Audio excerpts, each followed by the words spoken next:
enseña siempre de cómo tiene que ser un cristiano, o en este caso una cristiana en la Iglesia, y el maravilloso servicio que hacemos cuando, desde la experiencia de Dios, desde una pertenencia eclesial absolutamente clara y nítida, justamente por eso nos convertimos en voces proféticas. Un profetismo que en su caso fue también de cara al interior de la Iglesia y de cara a los obispos y al propio Papa. La Iglesia necesitaba ser reformada y la figura de Santa Catalina de Siena me parece que es absolutamente de actualidad para cada uno de nosotros, en un tiempo en el que el Espíritu Santo está suscitando una nueva sensibilidad, una corresponsabilidad, una comunión nueva. Y aquí la santidad y los santos son los que nos tienen que marcar, yo creo que la pauta de nuestra manera de ser iglesia. Por eso he venido con muchísimo interés, porque realmente creo que va a ser un regalo poder volver a recuperar o conocer por primera vez la figura de esta maravillosa santa, ¿no? Tan vinculada al carisma de cuantos estamos aquí, ¿verdad? Y cuantos estáis aquí, el carisma de los dominicos. Pues nada, doy la palabra, ahora me correspondería a Natalia. Gracias, don Miquel. Buenas tardes a todos, bienvenidos a este encuentro. Gracias a las Madres Dominicas por acogernos. Gracias a la Editorial San Pablo por apostar por esta publicación. Y sobre todo, gracias a Sor Teresa Cadarso. Felicidades por segunda vez, que esta mañana nos hablaré y se me había olvidado. Por estar presente y por este regalo. Yo, a diferencia de nuestro obispo don Miquel, sinceramente no tenía un gran conocimiento de Santa Catalina y para mí ha sido un auténtico descubrimiento. Es un libro ágil, fresco. Hablar de una mística del siglo XIV es harto complicado. Y Sor Teresa lo hace en estas 283 páginas, que divide en 12 capítulos, de una manera muy cercana, muy ágil, muy amable y muy gráfica. Yo creo que al leer este libro todos entendemos perfectamente a Santa Catalina. El libro, aparte de los 12 capítulos, cuenta con un epílogo, con una cronología que realmente es útil para situar las distintas etapas y una bibliografía. Pero además hay un apartado de agradecimientos que yo no sé si ustedes, cuando leen un libro, yo el de agradecimientos normalmente me lo suelo pasar.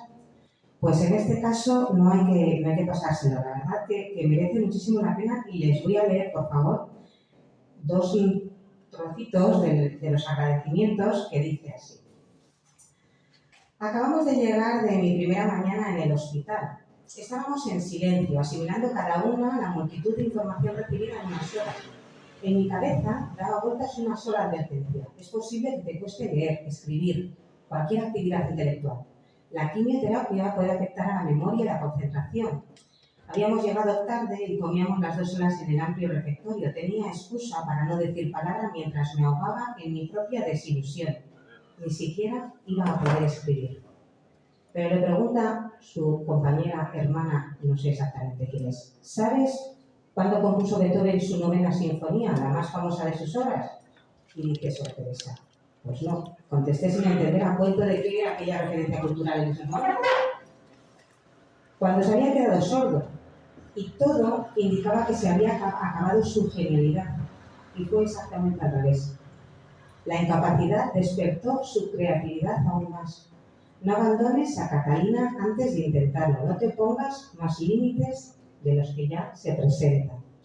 Este libro es fruto del cariño, la confianza y la solícita preocupación de mis hermanas dominicas del monasterio de Santa Catalina de Paterna. Esto es lo que nos dice Sor Teresa en sus agradecimientos. Pocos agradecimientos de libros he leído yo con tanta hondura, con tanta sinceridad y con tanta transparencia. Así que muchísimas gracias, Sor Teresa, por hacernos partícipe de este momento de tu vida difícil y duro, como Santa Catalina, que tuvo un montón, y habérnoslo contado. El hecho de que podamos hacer la presentación aquí con su autora nos ofrece la posibilidad de descubrir y profundizar en la figura de Santa Catalina. Pero sinceramente les tengo que decir, yo esta mañana se lo decía a Sor Teresa, y claro, a ella no le gusta esto. Digo, pues que sepas que yo solo leía el libro, había muchas cosas que con lo poco que te conozco me han recordado a ti. Por ejemplo, las dos mujeres tienen más cosas en común de las que podemos pensar. Santa Catalina, además de su vocación dominica, tiene vocación de escritora. Y nos lo cuenta aquí Sor Teresa en el libro. Déjenme que les lea la faceta de escritora de Santa.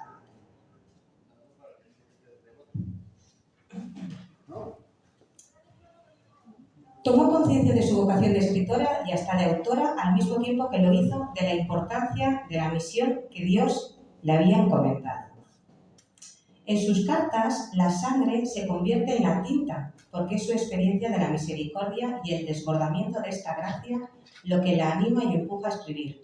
La sangre que demostró el amor que Dios nos tiene, la descubrimos dentro de nosotros. Somos el vaso que ha recibido la sangre, porque fue derramada únicamente para nosotros. Y yo ahora me gustaría preguntarle a Sor Teresa, ¿cuál es el desencadenante que te dice a ti, voy a escribir de Santa Catalina?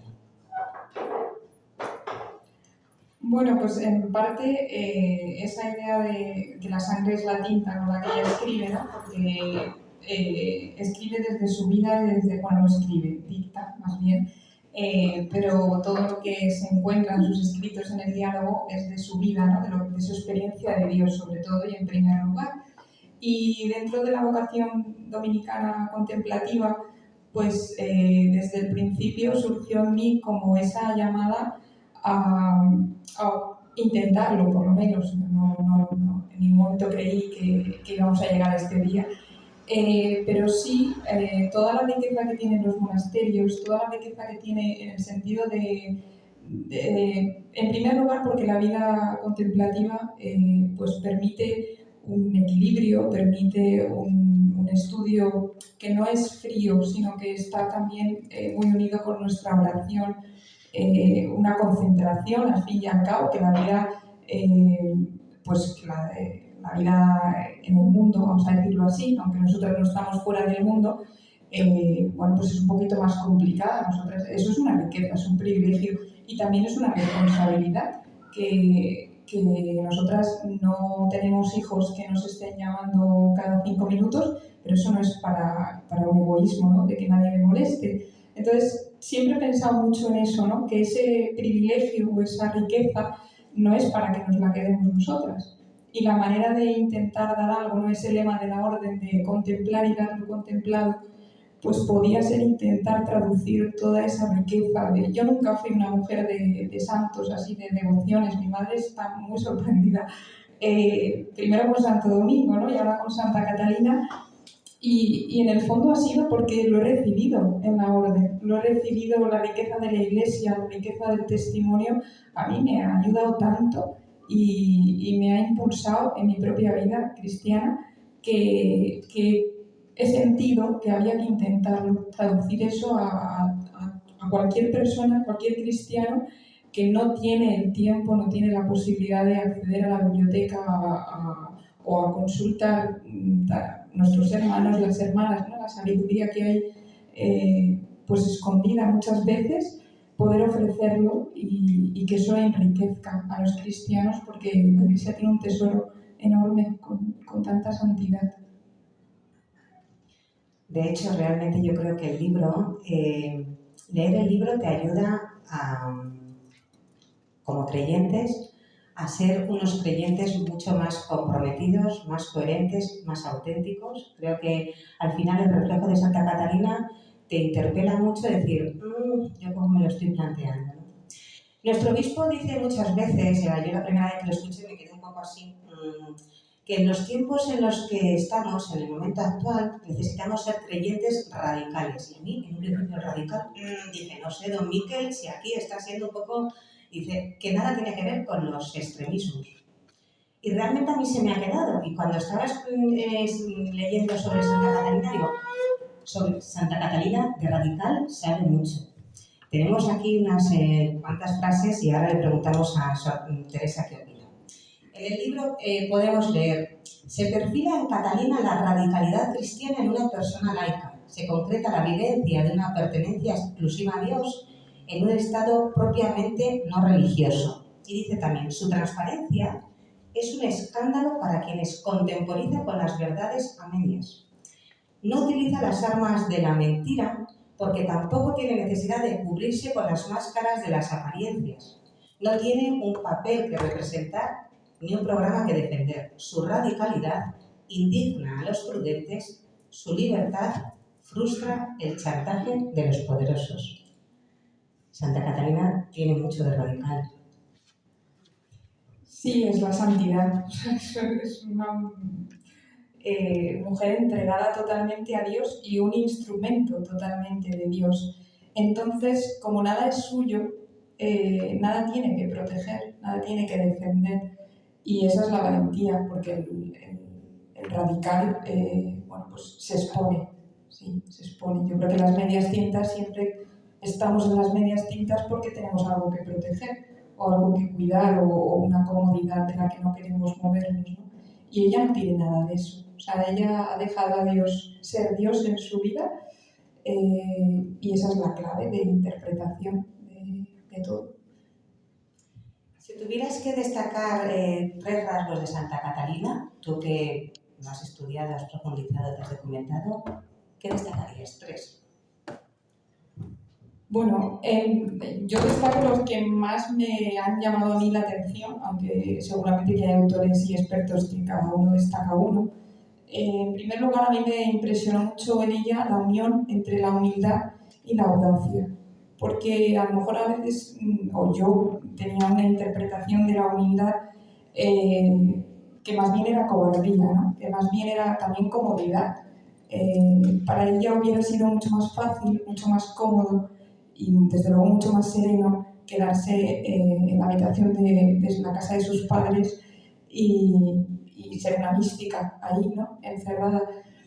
Y no solo es valiente al salir, porque eso lo hace Dios, la saca de su mundo, de su comodidad, sino que es humilde, porque eso la expone, porque eso la pone en el candelero y tiene que luchar con las interpretaciones, con los juicios, bueno, luchar, yo creo que tiene que mantenerse, ¿no? En la misión a pesar de las luchas, de los juicios, de las críticas, ¿no?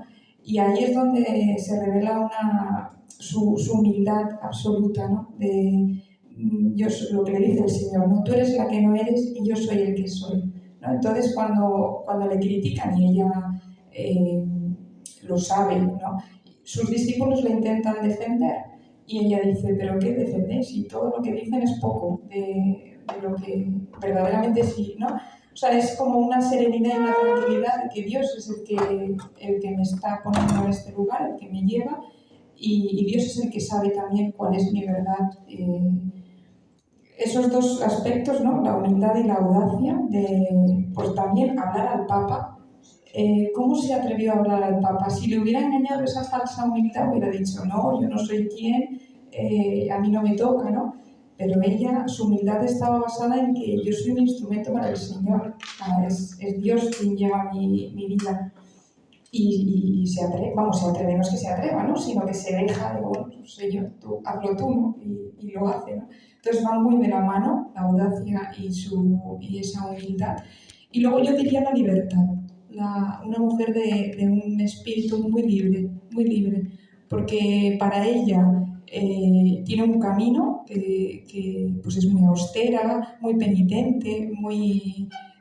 bueno, pues tiene un camino, ¿no? Que podemos describir con unas notas características, pero luego al hablar a los discípulos o a las personas que le piden consejo, no les impone ese mismo camino, sino que es capaz de, primero, por ejemplo, tener en cuenta el estado religioso, soltero, casado.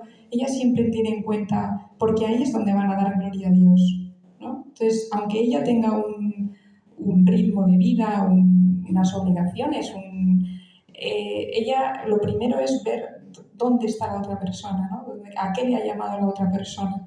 Y eso es porque es una mujer muy libre, tiene el Espíritu Santo, claro, que no impone a todos, dice no pongáis leyes al Espíritu Santo, porque el Espíritu sopla donde quiere y hace como ella, que es toda original, ¿no? Santa Catalina habla de habitar la celda interior. En el libro aparece dice, en medio de trabajos pucheros u ordenadores, en circunstancias de riqueza o de pobreza, en la paz del hogar o en la guerra de las disputas familiares, en la soledad de la noche o en el bullicio del día, en todas partes clamará Catalina para que no huyamos ni nos evadamos de nuestra celda interior, en la que nos encontraremos con Dios, la que ella descubrió en estos años de combate, el santuario en el que el alma puede hallar y habitar con Dios. Y dice también, el servicio de acompañamiento espiritual que presta esta jovencita pretende que cada uno de ellos habite en la celda del conocimiento que ella misma descubrió y desde ahí que cada uno responda a Dios, que es un poco lo que estabas comentando, ¿no? De no imponer, sino descubrir. ¿Cómo definirías tú habitar la celda interior? Que es una frase muy redonda. Quizás si lo tienes que plasmar un poco en cómo lo definirías, es complicado. Sí, es una de las cosas que me han dicho bastantes personas a las que les ha llegado el libro que merece la pena un apéndice sobre ese tema porque es una riqueza enorme. Y yo creo que el desafío también está ahora porque ella no escribió un programa de cómo habitar la celda del conocimiento. Entonces, es una doctrina muy rica que se ha descubierto, pero no está escrito, ¿no? ¿Cómo? Que es lo que nosotros queremos son fórmulas y no las tenemos. Si pudiera decir algo así, no sé si va a ser muy concreto, pero entiendo o intento vivirlo así, ¿no? Como en el fondo el drama del ser humano, de cada uno de nosotros, es que queremos ser amados, ¿no? Estamos hechos para el amor y necesitamos saber que somos amados. Entonces, habitar esa celda es vivir en esa presencia del amor de Dios, como en todo momento. No es tanto una experiencia de oración, de estar, en este momento estoy quieta, me hago consciente de mí, no, sino vivir en la seguridad y en la certeza de que Dios nos ha amado, nos ha pensado, nos ha creado en todo lo que hagamos y donde estemos, ¿no? Eso lo podemos llevar a todas partes, por eso dice ella, siempre llevemos esta celda.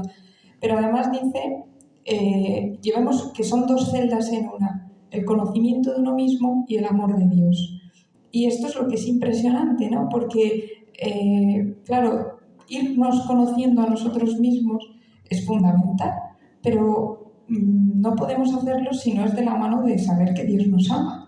Y esto es lo increíble, que esto que somos, que muchas veces lo que descubrimos pues tiene mucho de miseria, ¿no? De imperfecciones, de cosas que no nos gustan, ¿no? Y al mismo tiempo ahí eso lo ama Dios, porque como dice el libro de la sabiduría, ¿no? Amas todos los seres que si no, no los hubieras creado. Y vivir en esa confianza, ¿no? Bueno, pues esto que soy yo es amado de Dios.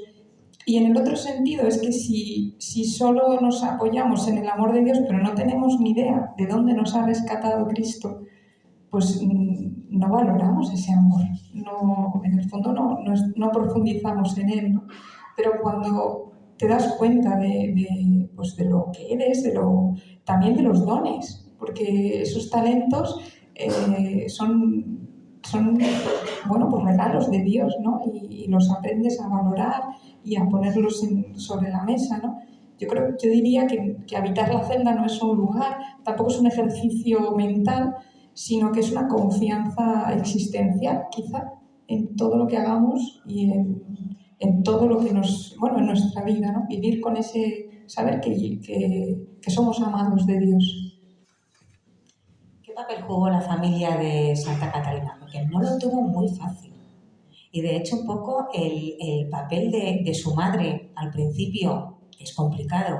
Y luego cómo forma también parte de la bella Brigata, ¿no? Sí, bueno, tengo que decir que cuando decías lo de que alguna cosa que en el libro como que se ve que hay cosas que nos parecemos, y yo creo que no, en nada, pero solo diría, creo que sí que me base al describir en su familia, o por lo menos su casa.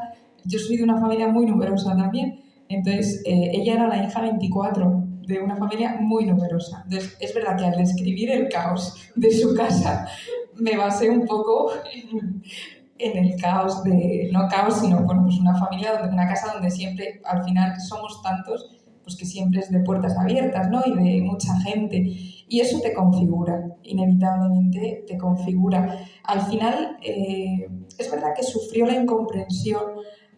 Yo también entiendo a su familia. O sea, te cae en tu casa una persona tan original y pues normal que no la entiendas, digo yo, no sé. O sea, y a su madre, pues su vida y tan pequeña, y no es el prototipo de lo que quisieras, porque ahora nosotros vemos a Santa Catarina canonizada y su madre entró en Siena con la cabeza de su hija ya reconocida, pero cuando no sabes el futuro, pues normal que te plantees, ¿no? ¿Qué está haciendo y qué es esto, ¿no? Pero lo que se aprende y lo que se ve es que incluso esas incomprensiones y esa persecución o esos tropiezos que le pusieron, todo contribuye al bien. O sea, todo. Y eso se ve en Santa Catarina. Y es una de las cosas que yo afirmo. Eso es de mi cosecha. Pero yo creo que la doctrina de la celda del conocimiento no la hubiera experimentado, no la hubiera vivido igual si no le toca hacer frente a esa situación en su casa, ¿no? Que le ponen para que no estés entretenida con Dios, pues te ponemos con todas las labores de la casa y que no tengas tiempo. Y ella descubre que estar con Dios es algo que no depende de lo que estemos haciendo, ¿no? En ese momento. Entonces, pues al final dices, mira, todo contribuye al bien y todo es todo. ¿Qué crees que impulsó a sus seguidores a formar parte de la Bella Brigata? Vamos a leer también un poco que aparece en el libro. Dice, así como ella mantiene los ojos y el corazón abiertos a las necesidades, quienes la rodean captan esta joven escuálida y enérgica a la vez, un alma rica de la que poder recibir, una mujer sabia a quien recurrir, una madre a quien llorar, una mística a quien escuchar y un alma contemplativa en quien confiar. Y también dice, al tiempo que Catalina se deja conmover a su alrededor, se van agrupando personas variadas que captan la riqueza interior que posee su alma. Y dice, formado por personas con perfiles tan diversos, cuesta encontrar un punto en común, pero si algo comparten es la falta de prejuicios. Solo quienes poseen una mentalidad abierta pueden acercarse a esta mantellata. Sí, yo creo que, o sea, la prueba de que lo que debían encontrar era ella, o sea, su personalidad que estaba inundada de Dios. O sea, en el fondo no ella, perdón, a Dios. O sea, encontraban a Dios. Porque la prueba de eso es que una vez que ella fallece, se dispersan. O sea, no se genera, algunos sí, entre grupos y tal, pero el grupo como tal no toma cuerpo. Así como otros fundadores han fundado o han fundado después sus sucesores, ¿no? Cada uno, pero porque son gente muy diversa que se han visto que ella es que rezumaba a Dios, ¿no? Y eso es lo que les ha traído. Y por eso es como donde está el punto de unión, ¿no? De personas tan diversas y sin prejuicios porque no los tenía ella. Entonces, claro, no podían haber soportado porque ella, pues eso, no despreciaba a nadie, cualquier persona era, o sea, la salvación de las almas, ¿no? Hay un momento en el que le dice a su confesor, si usted supiera la belleza de una sola alma, se daría cuenta, ¿no? Cómo todo vale la pena. Entonces, no hay Estado, no hay posición económica, no hay nada que le haga a Santa Catalina discriminar a nadie, excepto la hipocresía, eso sí. Pero mientras haya un deseo de buscar a Dios, a todos se les acoge. ¿Qué nos puedes contar de su confesor, de Fray Ramundo? Pues que desde luego es un personaje que influyó enormemente en ella. Al principio, desde luego, a él casi le impusieron tener que soportar o aconsejar y ser director espiritual de Santa Catalina. Y en principio no sé si le gustó mucho. Yo creo que no, pero se entiende. O sea, yo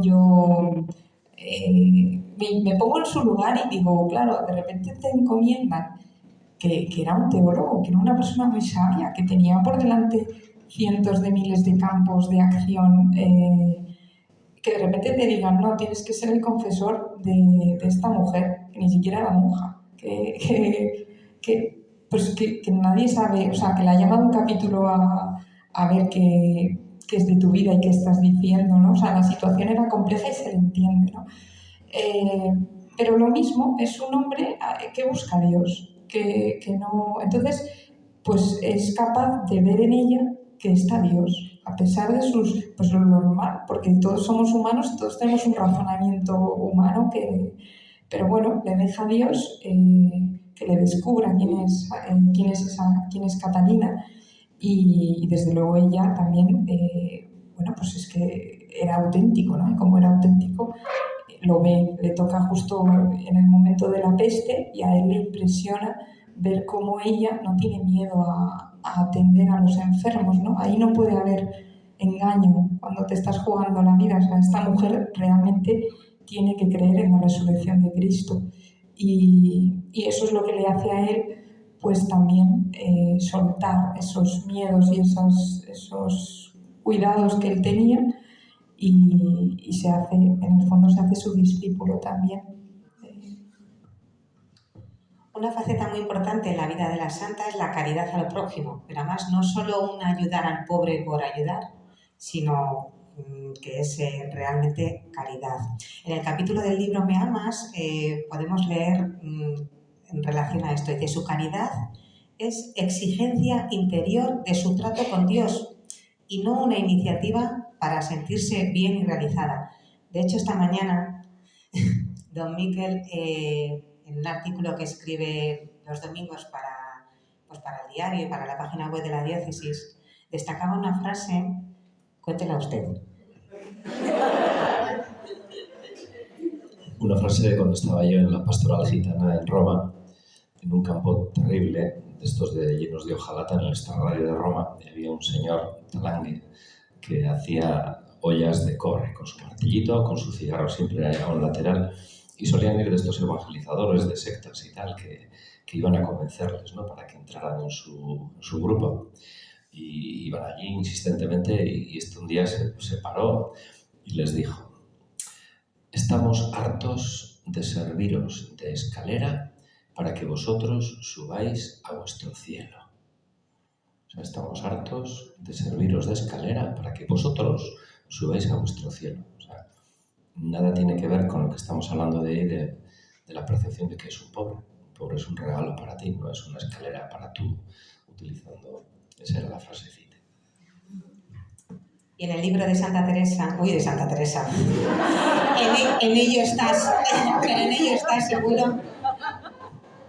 En el libro de Teresa dice: quiero que sepáis que no se puede amar ni darse en el alma la virtud si no es mediando el prójimo. ¿Cómo? Lo diré. El amor que yo tengo a mi Creador no puedo mostrárselo a Él porque a Dios no se le puede hacer bien alguno.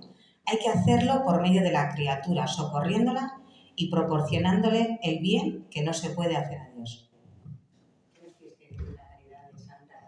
Eso me enseñó a mí mucho, esto ya es, bueno, sí, porque al fondo señalas un poco lo que a ti te ha ayudado, que había muchas facetas para poder señalar, pero a mí me ayudó personalmente porque me di cuenta que si el amor que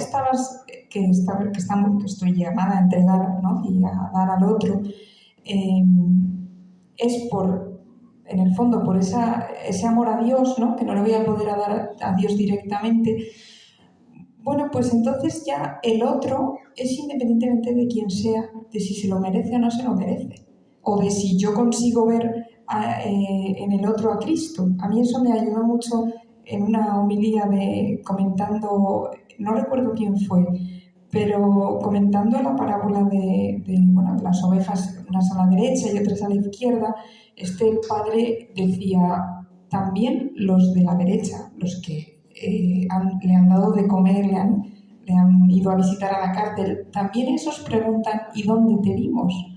Porque no siempre estás viendo en el otro a Cristo, porque te cuesta, porque bueno, pues a veces hay contradicciones o hay actitudes que no las ves. Entonces me di cuenta que eso era que te liberaba. O sea, da igual quién es el otro y da igual que a veces no haga méritos por ganarse el amor, porque da igual, porque tú estás llamado a amar, porque eso es lo que a ti te libera, ¿no? Y eso es lo que bueno, pues eso por un lado. Luego también que en el fondo, eso lo usa mucho esa imagen Santa Catalina de la vasija, ¿no? Que nosotros somos vasijas que tenemos que estar en la fuente, ¿no? Y dar de beber a los otros, pero que entonces nosotros no somos el agua. O sea, yo no soy la salvación de nadie, yo no doy la vida a nadie, al otro, sino que en la medida en que yo estoy llena de Dios, y esa experiencia de Dios es la que a Santa Catalina le hace darse al otro, pues en el fondo es eso, ¿no? O sea, vaciarnos nosotros y dejar que Dios pues sobreabunde en nuestra vida, ¿no? En las obras y en todo. Lo has comentado antes, el momento de la peste. Aquí yo tenía la pregunta, además de radical y comprometida, Santa Catalina es valiente y el miedo no le paraliza. Dice, en el capítulo Paz, narras que Siena está siendo asolada por la peste y Santa Catalina, sin dudar, se pone manos a la obra. Dices, Siena está siendo asolada por la peste. Tentados a hacer de la mística una evasión y de la contemplación una huida, en Catalina encontramos a la mujer de Dios que se involucra y a la contemplativa que tiene los pies en la tierra y las manos dispuestas. Su hábito de dominica con el largo manto negro no le sirve de excusa para permanecer extática y desentendida, porque la experiencia de Dios, cuando es auténtica, siempre compromete. Fray Raimundo, recién estrenado en su tarea de confesor, lo comentabas tú antes, Teresa, reconoce que el arrojo y la heroica disponibilidad y servicio por los enfermos y los muertos que observan Catalina suponen la llave que comienza a desarmar sus prejuicios hacia ella. Sus éxtasis y visiones no pueden ser un engaño si la llevan a perder su vida por los demás. No tiene miedo, además, a perder su vida, ¿verdad? No, porque ya no es suya, es de Cristo. O sea, no tiene ni un proyecto, ni un... ella es una... Bueno, es Dios en ella, todo.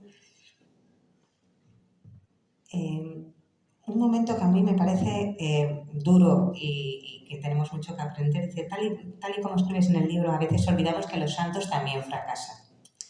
Entonces, en la página 174 aparece un párrafo que dice, la humillan y ella lo sufre en su carne, la utilizan y se da cuenta. Pero por encima de su orgullo están las almas que todavía pueda ganar para Cristo. Y comparado con eso, considera que es un precio barato. Defraudada con frecuencia, jamás vencida, toda derrota la lanzaba más alto, más lejos. Y perdonad que os quiero leer también otra cosa en relación a esto. Es que tengo el libro subrayado, vamos, a tope. Entonces, vamos a ver. En la página 242 dice también, la joven va aprendiendo que estar solícita y dispuesta a poner en práctica los planes de Dios no significa que estos sean exitosos. Por encima de la frustración y el fracaso que experimenta una vez más, lo que más la entristece es el engaño en que demuestran vivir aquellos que ahora se evaden de su llamamiento. No son extraños y con ellos ha compartido sin cesar su doctrina sobre la celda del conocimiento. Si permaneciendo en ella el alma camina en presencia de Dios allá donde se encuentre, ¿por qué rehúsan un sitio u otro bajo capa de mayor contemplación? Dice, ora y vive en un continuo ofrecimiento por la unidad de la Iglesia. Ahora las necesidades son mucho mayores que en tiempos pasados. Nunca la Iglesia de Dios ha tenido más necesidad de socorro, ni el mundo ha estado más lleno de vicios. Todo está corrompido y no se encuentra donde reclinar la cabeza, sino en Cristo crucificado. Es precisa la oración incesante, la oración hecha vida y la vida hecha oración. A mí me parece que Catalina tiene momentos en los que, claro, se la reclama y se pide un poco que interceda y tal, y luego tiene una etapa en la que es como que repudian un poco de ella y lo asume y no se hunde, quizá por eso, porque se siente llena de Dios. Pero, hombre, es humana. A ver, y tiene que ser también un momento que internamente tienes que vivirlo mal.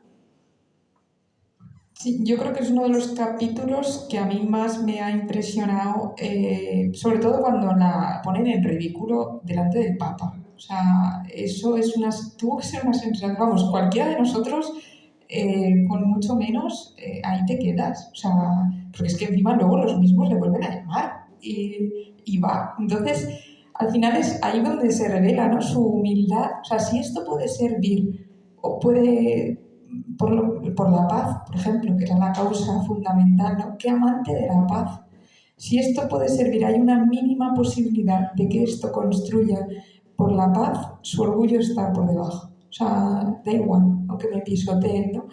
Y luego también su amor a Cristo. O sea, ella quiere configurarse con Cristo, ¿no? Entonces tiene todo el rato presente la vida de Cristo y si esto han hecho con el Maestro, ¿qué harán con nosotros, ¿no? O sea, yo creo que por eso también esa parte de su configuración con Cristo pues lo vive todo desde esa serenidad, en el fondo de ese amor, esa intimidad con Él, que si tu proyecto de vida, tu único proyecto en el fondo es configurarte con Cristo, pues supongo que así se aceptan mejor las humillaciones, porque, bueno, pues porque en Él tenemos el modelo, ¿no? No abría la boca.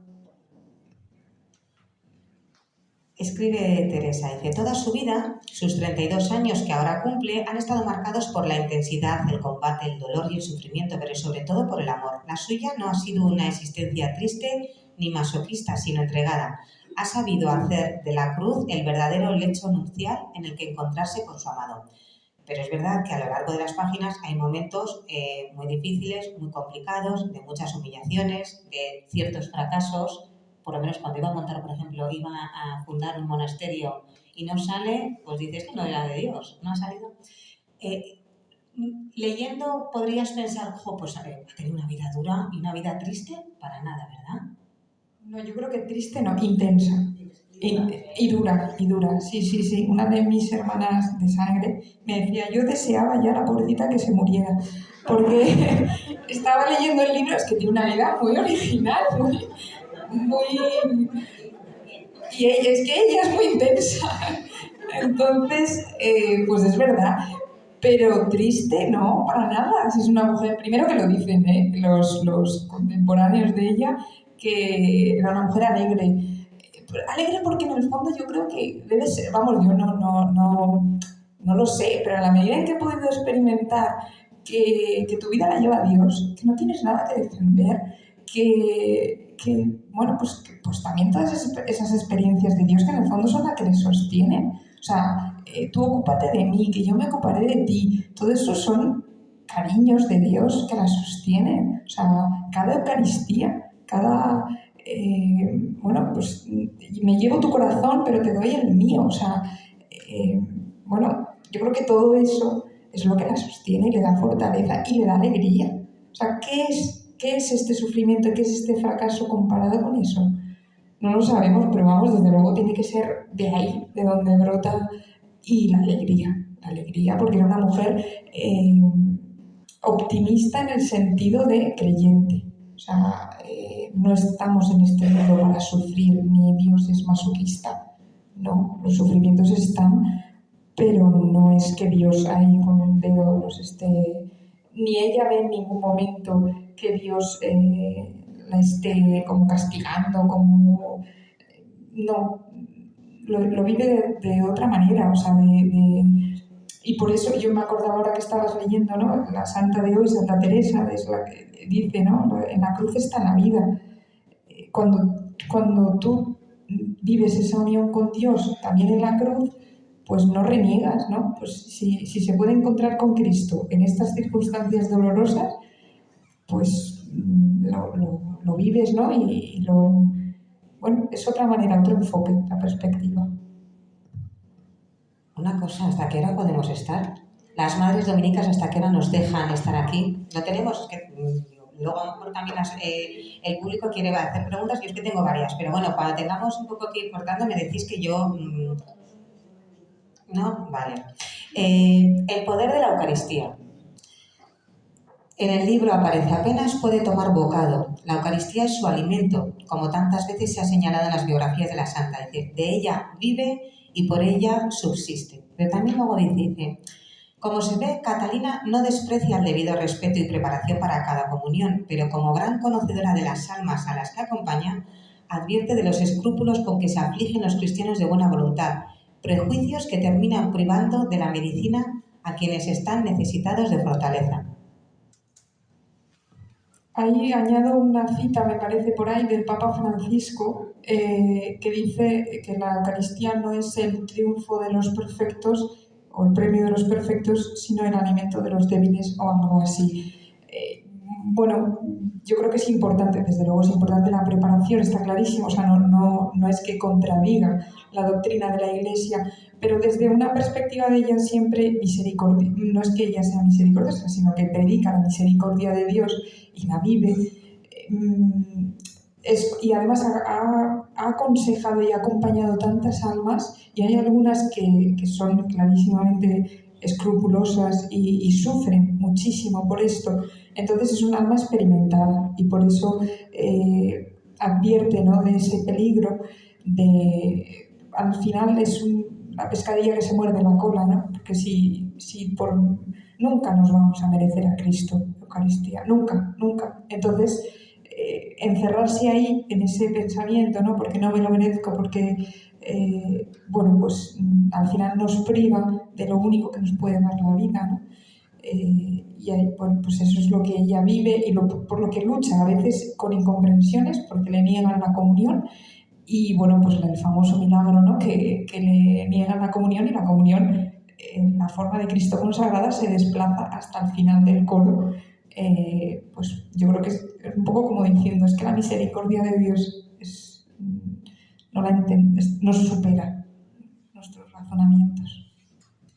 Impacta sobremanera la relación que la joven Mantelata llegó a tener con los papas. Lo comentabas tú antes, y aquí hay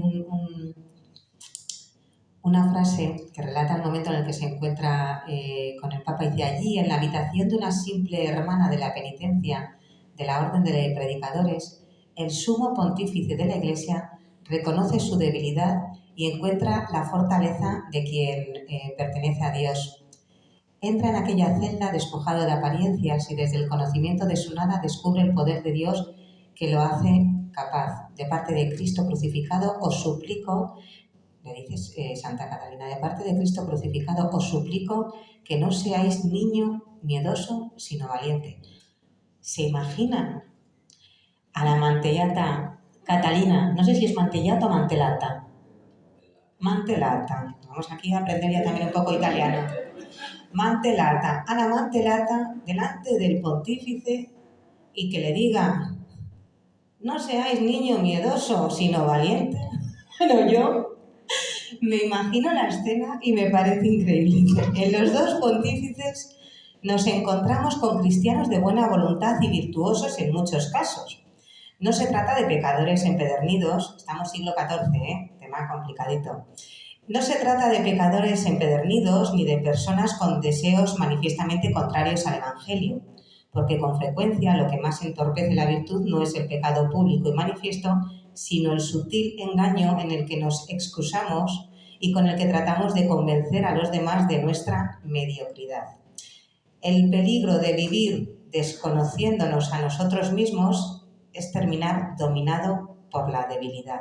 Dice, en cambio, cuando el cristiano permanece en la celda del conocimiento de sí mismo y experimenta el amor de Dios en esa debilidad, puede servir a la misión en libertad.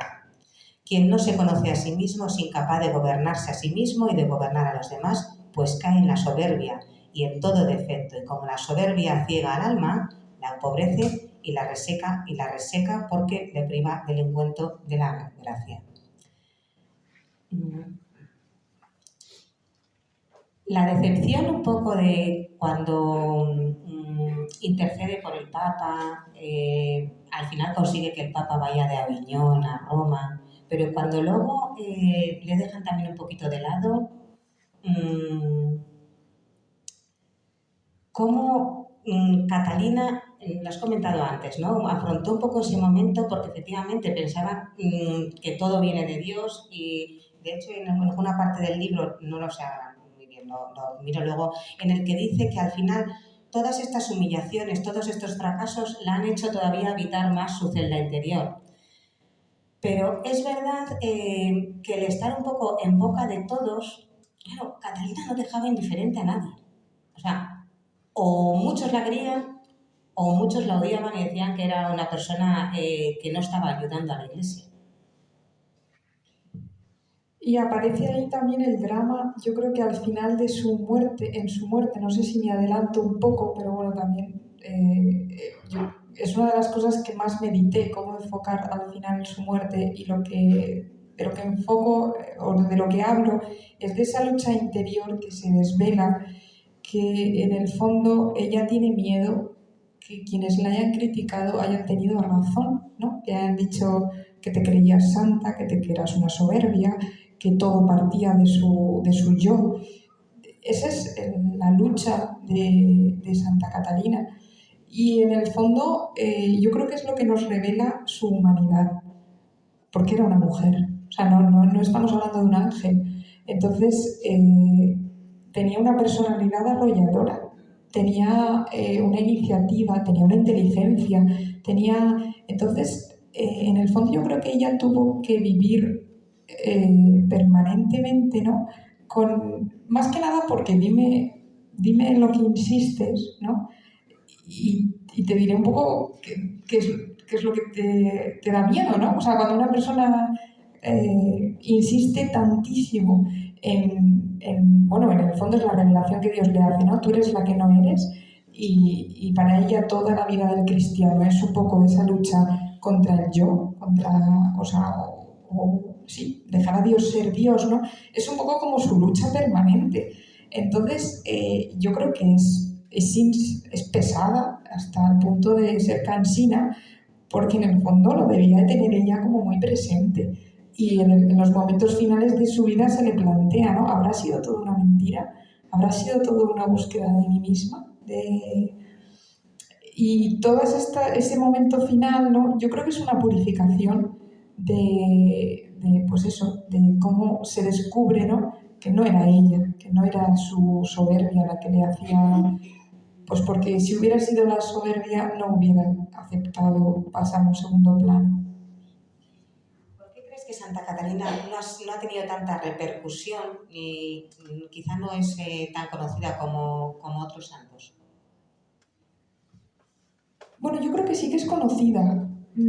Ella, la santa, hay mucha gente que tiene mucha devoción. Lo que pasa es que se ha puesto el énfasis en su experiencia mística, que sin duda es espectacular y es única y es original. Pero claro, eso, ¿qué nos dice a nosotros? O sea, porque claro, eso es ella. Yo no puedo pretender que Dios me dé los estigmas. No puedo pretender que Dios intercambie su corazón conmigo. Entonces, claro, hemos puesto tanto el énfasis en eso que al final como que ha dado miedo, ha dado pereza también, cuando nos creemos, bueno, pero yo no estoy llamada a eso, ¿no? A mí que me va...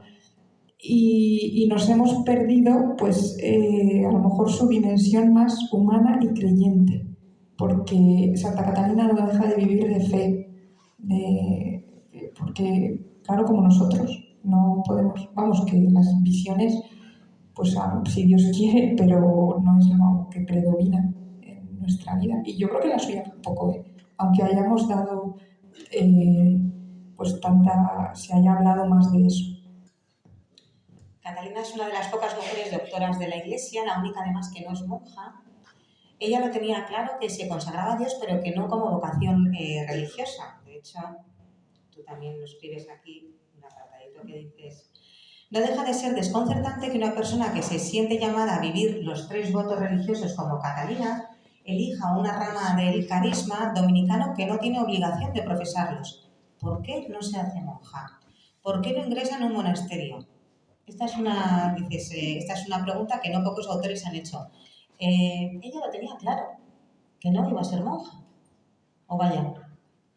Bueno, no sé si lo tenía claro.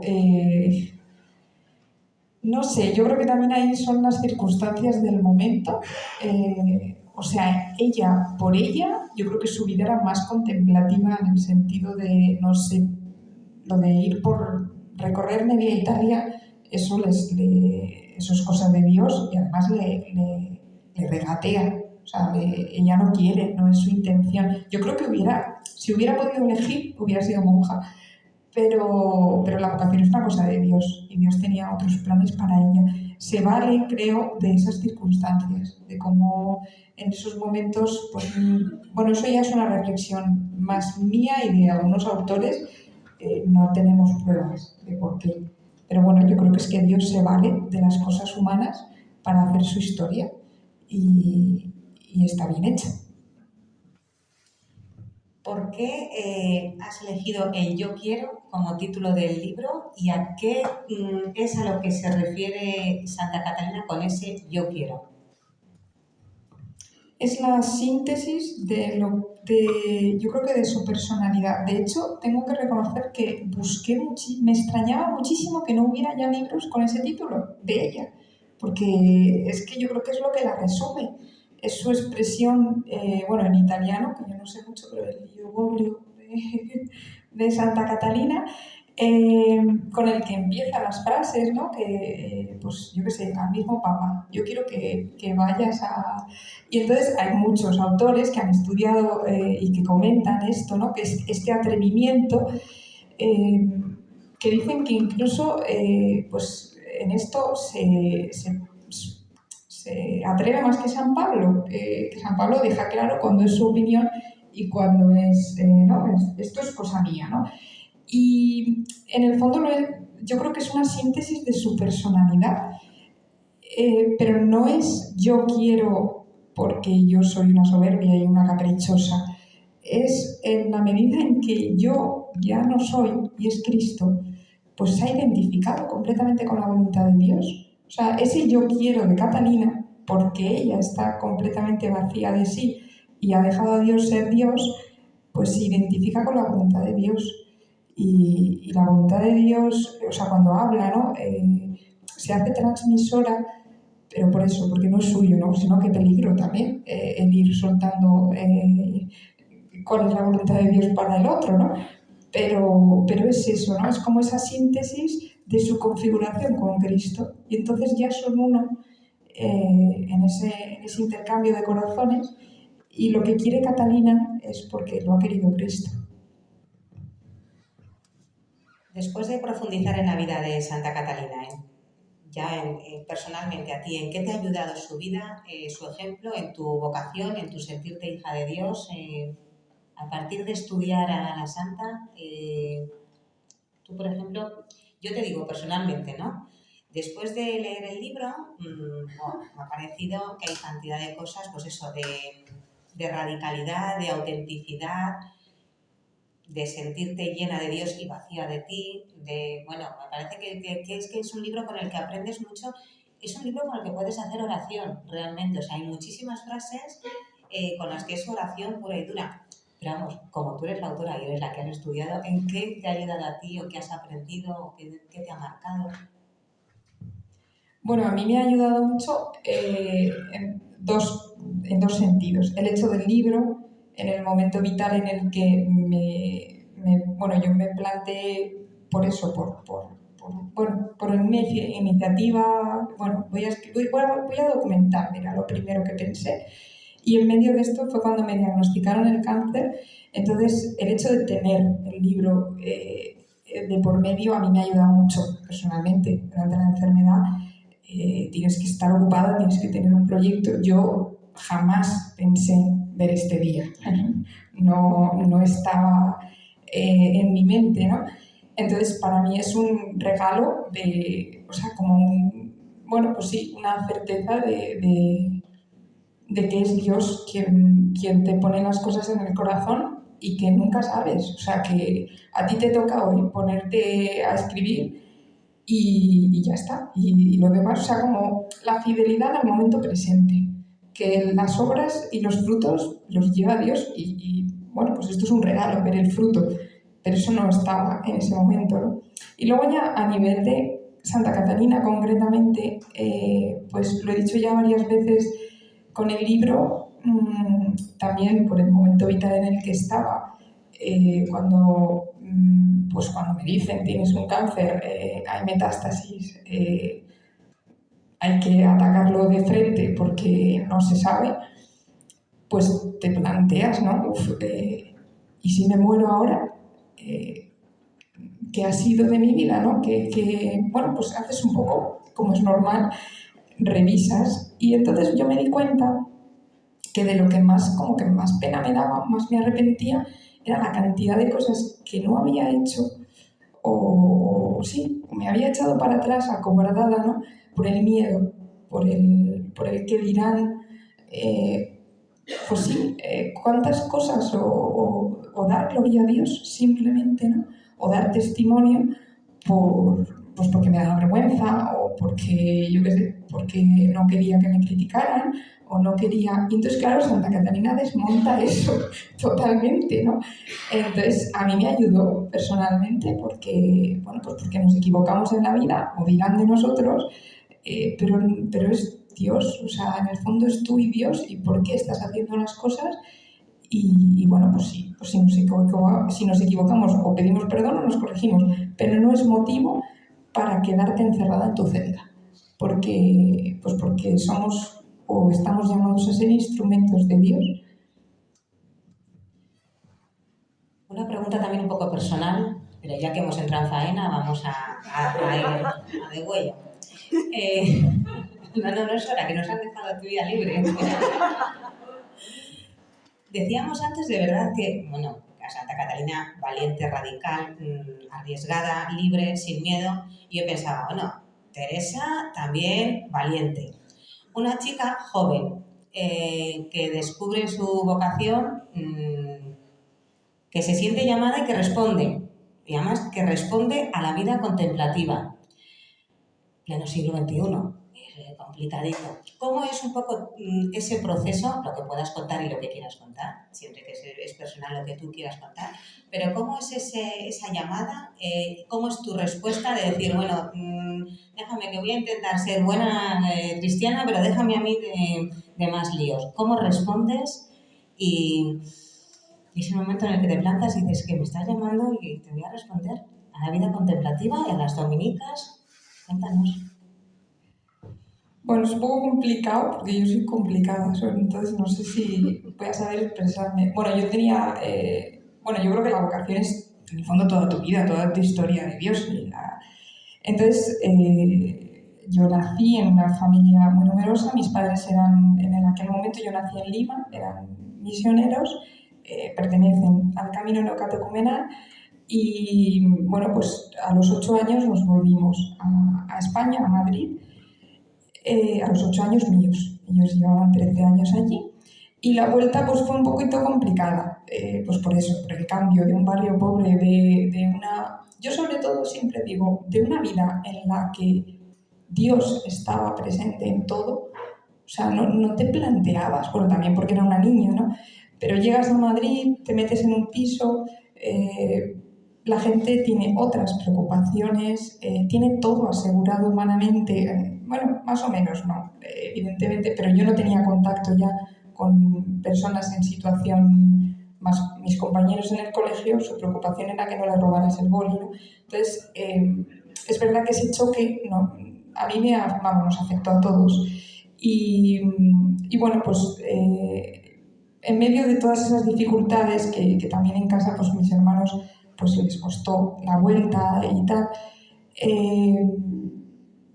yo fui creciendo pues con esa lucha, ¿no? de cuál es el sentido de la vida, ¿no? O sea, ¿para qué estamos aquí, ¿no? Y en plena adolescencia, y también en el sentido de que creía que la fe me la habían impuesto, ¿no? Que a mis padres les habían engañado y como que todo estaba impuesto y yo no tenía elección, ¿no? Porque claro, si Dios no existía, mis 8 primeros años de vida, bueno, mi vida, porque soy la octava, era fruto de la casualidad, ¿no? y del absurdo. A los 15 años, mi hermana mayor empezó a salir con un chico y se casó con él que tenía una enfermedad rara, una distrofia muscular, estaba en silla de ruedas. Y bueno, pues por el trabajo de mi hermana, pues necesitaban que alguien fuera a casa durante la comida para ponerle la mesa, ¿no? Él no necesitaba que le dieran de comer, pero entonces yo empecé a ir. Y claro, mi cuñado me contaba que a sus 17 años él pues había querido suicidarse, porque claro, le habían plantado el diagnóstico y las perspectivas eran muy malas, ¿no? Y entonces él me decía, si yo hubiera sabido todo lo que Dios tenía preparado para mí, que ahora pues me he casado, voy a ser padre, porque mi hermana se quedó embarazada, ¿no? Es que no teníamos ni idea, ¿no? O sea, como hay momentos en la vida de tanta oscuridad que se te ciega el futuro, ¿no? Y entonces a mí eso me dio muchísima esperanza, me dio de creer que, bueno, pues que estamos en las manos de Dios y que hay momentos en los que no se ve, pero que la vida tiene un sentido, ¿no? Bueno, él falleció a mis 17 años, pues un mes antes de que mi hermana diera luz. Entonces era todo como muy caótico. Fue un año de mucha lucha, ¿no? De dónde estaba Dios, ese Dios que mi cuñado me había predicado, ¿no? Él murió en paz, murió diciendo yo soy feliz y soy más feliz de lo que nunca hubiera imaginado, ¿no? Iba a ser padre y lo fue. Entonces, bueno, para mí fue un año de los 18, terminé segundo de bachillerato. En ese año también leí a Víctor Frank, que me lo dijo una profesora, ¿no? Entonces, bueno, pues fue esa búsqueda, ¿no? Y yo me reconcilié con Dios en parte en el Camino de Santiago, porque, bueno, dos cosas. Una, que le leí a Benedicto XVI, él decía que la fe, sobre la relación entre la razón y la fe, ¿no? Cuando no vemos el sentido, cuando no entendemos, mejor dicho, el sentido de los acontecimientos o de las cosas, él decía que era como cuando miramos con nuestros ojos al sol directamente, pues no se nos ocurriría decir que no tiene luz. Al contrario, tiene un exceso de luz que nuestros ojos no logran captar. Y yo me lo creí. O sea, a veces en la vida cuando no encontramos el sentido, no es porque no tenga sentido, sino porque a lo mejor tiene un exceso de sentido que nosotras no podemos entender, ¿no? Y hay que esperar en Dios. Y luego en el Camino de Santiago, fue la sencillez de que todo te sobra. Te das cuenta de que en la vida hacen falta muy poquitas cosas. Y la belleza. A mí esto, siempre que cuento esto, digo, qué cursi, es que yo no soy así, pero es que es verdad. O sea, vi un paisaje y dije, esto no puede ser fruto de la casualidad. O sea, esta belleza, y si hay estas flores y esta belleza en el mundo, mi vida no puede ser fruto de la casualidad. O sea, no es posible. Y entonces yo acepté, dije, mira, Señor, yo creo que tú tienes una historia y llevas la historia, aunque yo ahora no la veo. Y tienes respuestas que yo no encuentro, que no... Y nada, después ya con la JMJ de Madrid, pues fue cuando pues yo me sentí llamada. Tenía una tía doménica, una tía de mi madre, habíamos ido al convento a verla. Yo siempre había pensado, ojo, estas mujeres son 100.000 veces más felices que yo, con menos. Pero le dije a Dios, yo no voy a mover un dedo. Y lo hizo todo él. Lo hizo todo él porque de repente a los 2 meses, yo dándole vueltas, y yo no quería, yo empezaba la universidad, me hacía muchísima ilusión. Para mí, pues yo empezaba matemáticas y era una de mis vocaciones, o sea, era muy feliz estudiando y era donde me sentía muy a gusto. Y después de unos meses, de repente mi madre me dice, oye Teresa, ¿y tú no has pensado hacer una experiencia en un convento? Y entonces yo dije, bueno, Señor, ya no puedo callarme. Y entonces le dije, sí, mamá, sí, lo he pensado, pero a mí no me apetece, no. Y mi hermana, que estaba delante, la que se había quedado viuda y tenía meses, el niño, le dije, bueno, para el verano que viene, ya voy a terminar este curso y para el verano que viene. Me dijo, no, para el verano que viene no, te vas al Puente de la Constitución, porque solo tenemos el presente Claro, mi hermana lo tenía muy... Dice, si no me hubiera casado con mi marido en su día, no hubiera vivido con él ni 2 años, ¿no? Y entonces, nada, pues eso todo lo ha hecho Dios hasta ahora. Y bueno, ojalá que lo siga haciendo. ¿Te querías guardar este testimonio? ¿No querías entrar tú en ello? Yo creo que vamos a ver si el público quiere hacer alguna pregunta, porque yo tengo más, pero creo que es mejor que a lo mejor don Miquel también tiene algo que preguntar o no sé, algo. Si no han leído el libro, de verdad, ¿quién me iba a decir a mí hace 15 días que iba a recomendar leer a Santa Catalina?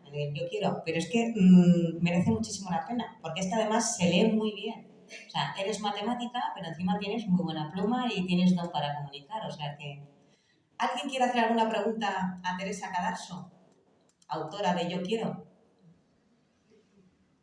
No me lo puedo creer. Javier y Susana. ¿Cuál es el mensaje que daría Santa Catalina a la juventud o a los adultos? ¿Cuál es el mensaje? ¿Cuál sería lo que sería atrayente para llegar a Cristo? ¿Cuál sería ese enlace con el mundo? Sí, esto se subraya, lo que quería decir, la frase que es de ella, se subraya al comienzo del libro, no os contentéis con cosas pequeñas, porque Dios quiere cosas grandes. O sea, la radicalidad, en el fondo. Yo creo que eso es fundamental hoy en día, el apasionar al cristiano, pues que la fe inunde todo. O sea, eso no significa que todos nos tengamos que hacer monjes ni monjas, pero sí que Dios es el centro de nuestra vida, ¿no? Que estamos en un laboratorio investigando lo que sea, sí, pero por Dios y con Dios, y eso se transmite, ¿no? Y entregando nuestra vida en aquello que yo creo que es el apasionarse, o sea, el no quedarnos ahí no sé, por ejemplo... No, pero sí va por ahí. O sea, pensando en Santa Catalina hoy, en el modo que vivimos, que no tiene nada que ver con el siglo XIV, pero los desafíos que afrontamos los cristianos hoy, desde nosotros mismos, ¿no? Como comunidad de creyentes y dando tumbos, no sé. ¿Cómo sería Santa Catalina hoy en este mundo? ¿Cómo esto que nos interpela a lo largo del libro, cómo, aunque no nos den manual de instrucciones ni la vida, ¿qué nos diría hoy? ¿Cómo deberíamos aprender de ella para implementarlo en nuestra vida? ¿Y cómo sería eso, una Santa Catalina hoy en este momento?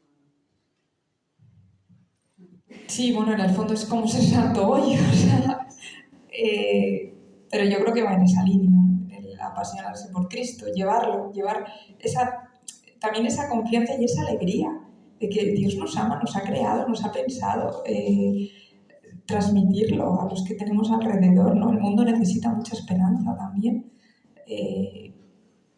Bueno, yo creo que en esa medida somos también catalinas de nuestro mundo.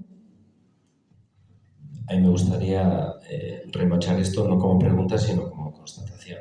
Hoy le he pedido a Natalia que echara un vistazo al borrador de trabajo que estamos preparando, porque nos lo ha pedido directamente el Papa León, del proyecto de jóvenes Journey to Redemption, Viaje hacia la Redención 2033. Y una de las cosas que más me ha gustado y que me ha estado resonando es que la música que hay en este libro, yo creo que es exactamente en la misma longitud de onda que en el final del documento que vamos a presentarle mañana al Papa. O sea que aquí hay el trabajo que está haciendo el Espíritu Santo en la Iglesia es tan precioso que lo que has terminado diciendo tú, o sea, no es tanto cómo sería Santa Catalina de Siena hoy, sino que cada uno de los que estamos aquí en nuestro bautismo, llevando esa consagración a la Santísima Trinidad hasta el fondo, cuál es la santidad que tenemos que vivir cada uno de nosotros. Entonces, os recuerdo que en febrero, en este año, teníamos el Congreso de las Vocaciones en Madrid y allí se hablaba de un cambio de época. Se hablaba de que hay que dejar el paradigma de los valores y de la opción que ha tenido su momento y que ahora entramos en un paradigma cultural distinto, que está basado en la obediencia a Dios, claro, y en la santidad. Entonces, la santidad va a ser la La música siempre lo es en cada siglo, pero el siglo XIV era muy complicado, el XXI no lo es menos, y a nosotros nos va a tocar reeditar y cada uno de nosotros ser una versión original de lo que Dios ha soñado. Entonces, yo creo que mi tarea como pastor es instar a esta iglesia local y a cuantos estamos aquí a que la única alternativa que tenemos hoy es ser santos. Y citando a mi queridísimo don Fernando Sebastián, que siempre me gusta decir esto, que decía siempre, ser santos no es complicado, es largo. Entonces, bueno, santidad es el seguimiento a Jesús hasta el final. Y esa es la realidad, no de lo que tenemos que hacer, sino nuestra identidad.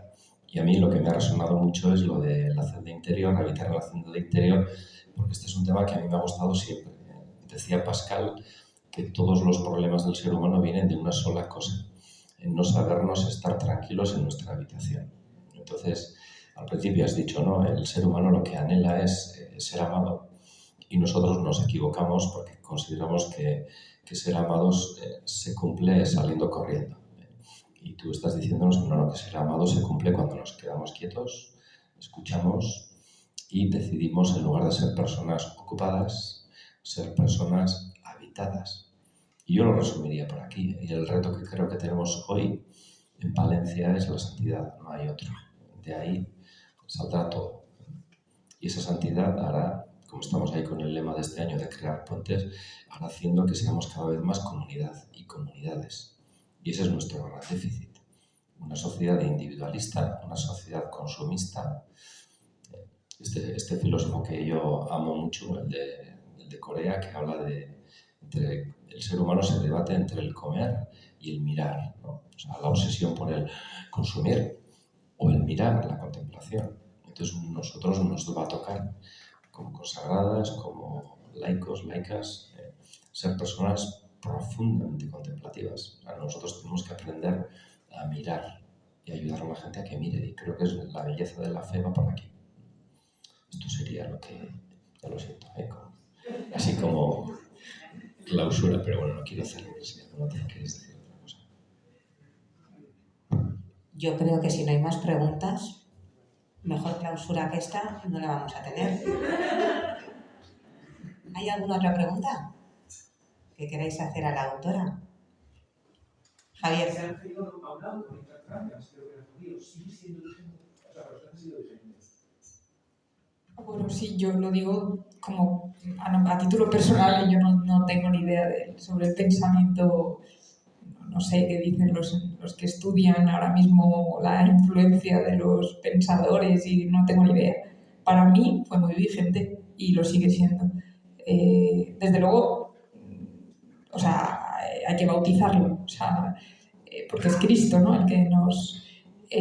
pero sí, o sea, necesitamos un horizonte, un sentido, y en el fondo es como, o sea, ¿por qué puedes abrazar la cruz si no eres masoquista?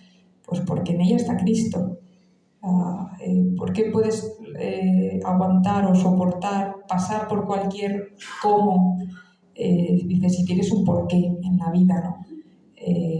Bueno, nuestro porqué es que somos amados por Dios y que no nos deja, que no nos abandona. Yo creo que eso sigue, vamos, que hay que traducirlo. Bueno, yo lo he traducido, no sé si vale esa traducción, pero a mí personalmente me ha ayudado y me sigue ayudando, porque me gusta seguir leyendo lo que pueda de él.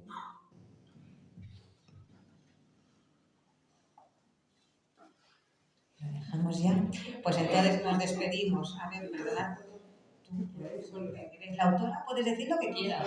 Es que quiero terminar dando las gracias a la comunidad, porque las hermanas también han sido un regalo. Esta iniciativa ha sido un regalo, simplemente. Entonces, ha salido de ellas y para mí ha sido una ocasión de no sé, de ver cómo la ilusión es compartida. Y eso no se paga.